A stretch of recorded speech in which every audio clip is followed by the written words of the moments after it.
We are back on Taking Care of Business on Koerner Radio, News Talk 1180, 1230 KGEO, and 1410 KERI. Our guest by phone, Professor Fredrick Harris, author of The Price of the Ticket, Barack Obama, and the Rise and Decline of Black Politics. Professor Harris, before we left on the break, I asked you a question about, I guess one of the premises to your book is there is a cost to the African-American community of Obama's victory. What is that cost? Well, again, the cost is silence. Silence around issues related to racial inequality. For instance, there were two opportunities, the opportunities has persisted throughout his presidency. But I want to take you back to the first year when the college professor Henry Louis Gates was arrested in Cambridge, Massachusetts. And, of course, you know about the Trayvon Martin case, which is much more recent. Right. Now, particularly in those cases, the president couldn't talk directly about them because they were under investigation, particularly the Trayvon Martin case. But these cases, these situations could have provided a teachable moment or an opportunity to pursue policies that he promised when he was a presidential candidate.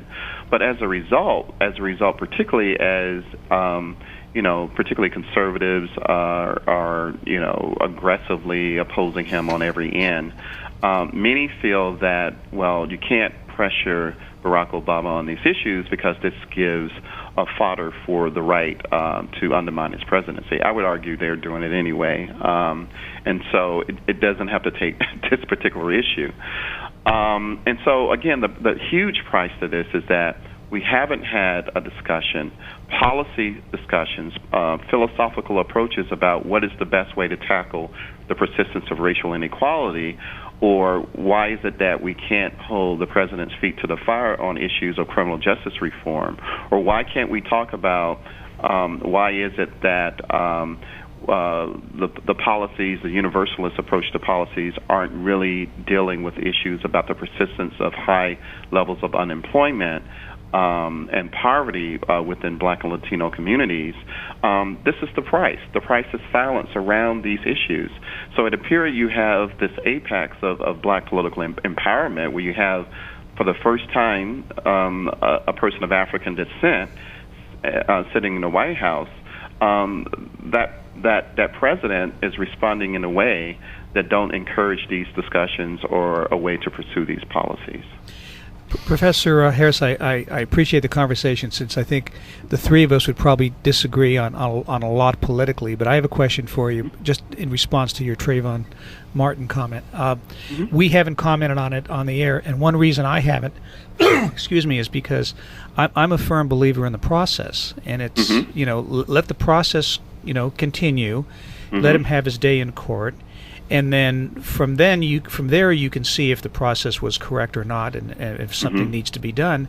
And I've always felt everybody on both sides of the aisle that have just ran with this thing have created problems that are unnecessary. You test the process. If the process doesn't work, then you've got a problem. Until then, it's really all premature. What do you think about that outlook? Yeah, I appreciate that comment, but you have to keep in mind that this was a closed case several months ago, and it had not been for people raising the issue, going back, insisting that this being investigated, it would have been continued to be a closed case. And so the process really didn't become a legitimate process until particularly activists in the Black community, Black media, particularly radio folks, Black people in the Black radio community, brought this to the state and national government or national attention. And so I still think that's very important, but it still goes back to the need of some of the policy initiatives around criminal justice that was promised. So again, I can appreciate the process, but you have to remember the process didn't really start going because it was pretty much a closed case after it happened. Well, and I might disagree with that only because I don't think we allowed the process to go through, and then but that's something that time will tell. We're having a conversation with the author and Professor Fredrick Harris. Dr. Harris, is there any reason for the President of the United States to get involved in either the Gates case or the Martin case without knowing all the facts? Oh, no, not at all. But what I said is that provides an opportunity for him to talk about other initiatives that he were committed to prior to the election.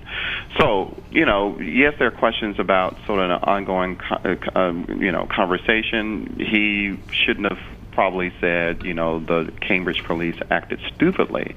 But between the time of the Henry Louis Gates case and the Trayvon Martin case, which is a huge amount of space, the president had an opportunity to talk about many of the initiatives that he promised. For instance, I mentioned the racial profiling legislation that he said he would promote. He also, I think had a very innovative proposal he put on the table that will give loan forgiveness to law students who decided to become public defenders.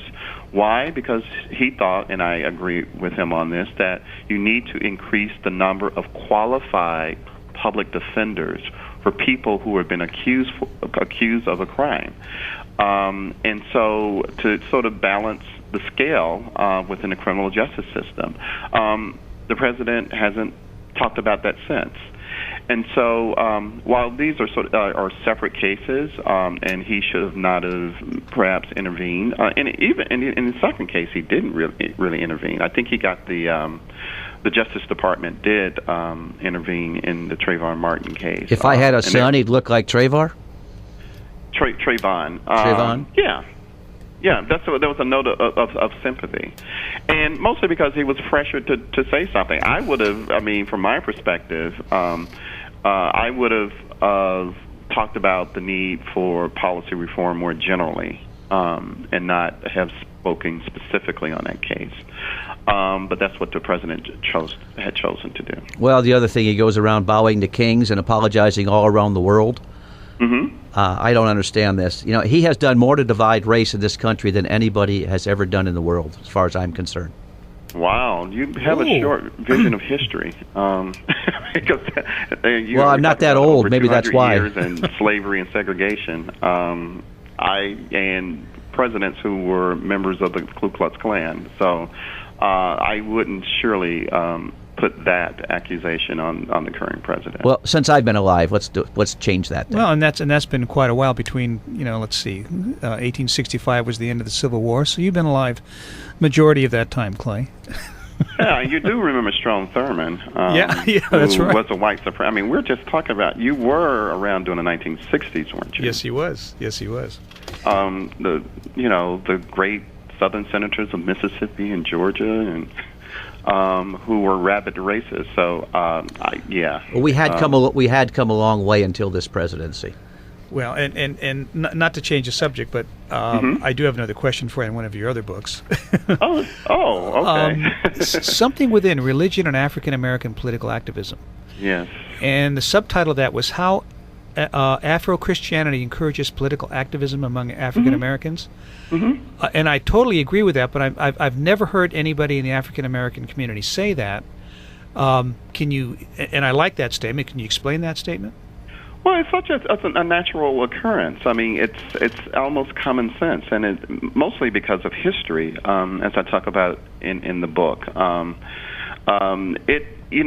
When African American men were given the right to vote in the mid to late 19th century during Reconstruction, the only natural institutions that provided training for people to get involved in campaigns, where the natural leaders of the community evolved, were from black religious institutions. And so, particularly as on the local level in the South during Reconstruction, I know this is probably deep history, but for most of segregation, when blacks were excluded, in many ways, they learned political skills through church conventions, where they had to hire bishops within the Methodist, black Methodist churches, or presidents of the black National Baptist conventions, and they were like political conventions. So they practiced those skills. So naturally, when the opportunities came in the post-World War II period, where African Americans were beginning to vote, and particularly in the urban North, where they had migrated, black religious institutions sort of naturally evolved around getting African Americans, getting them involved in the political process. Yeah, it's interesting because I'd written a book about 20 years ago on the other side of that coin, which is that Christianity, unfortunately, a lot of Christians are not involved politically as they should, but I think the exception to that is the African American community. Martin Luther King was a pastor, so you see a lot of that in the African American community post World War II that you don't see in the rest of the society other than the African American community.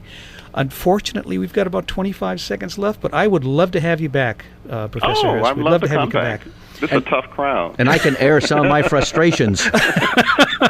And I appreciate you taking the time to come on, and I am looking forward to reading 2 of your books. So, but we would love to have you back before the election. Okay, I'd love to come back. Thank you so much. We'll be back in 167 hours on Taking Care of Business on Koerner Radio, News Talk 1180.